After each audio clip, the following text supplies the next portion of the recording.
use of undefined and unclear language, which is not the language of the Equality Act 2010, it can obscure meaning and negatively impact policy development, implementation and monitoring, and it's also likely to mislead service users. So an example is, Manchester City Council is saying women's swimming is open to all women, and they include trans women in that definition of women. And we believe women attending women's swimming sessions would expect, and have the right to expect, that these are single-sex swimming sessions. Self-ID as the opposite sex is not the law in the UK, and only biological women should be allowed to swim I'm sorry, that's your opinion. No. Sorry, I'm going to stop you on that, because this is about equality and inclusion. Okay, and right. Quite frankly, if a person has transitioned and gone and has actually done this, then why should they not be done this? So I've got to say, I'm not going to allow that point. Okay. There are many reasons why women need single-sex swimming sessions. They might be traumatized by sexual abuse.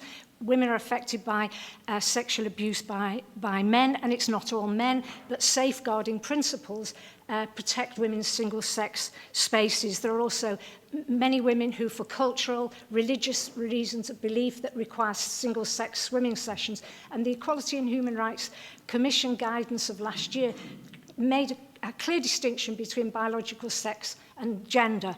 The next point, which is about data, on page 69 to 70, are active adults increasing and sustaining activity levels. It says, across the, and it gives the figure of active participants accessing leisure facilities, 48 have declared themselves as female and 52% male. It is that we can't accurately monitor the protected characteristics if the data that is collected is not accurate according to the protected characteristics, and sex is a protected characteristic. I also want to know, when a person has fully transitioned, then they should be treated equally. I'm sorry, but I don't agree with your terminology. So, and it's part of our policy as well. So I don't want to get into a debate, but it is part of our policy. Yes. Good to hear from members of the public who have different views to all of us, but I would just remind the public watching and members of the committee and everybody in this room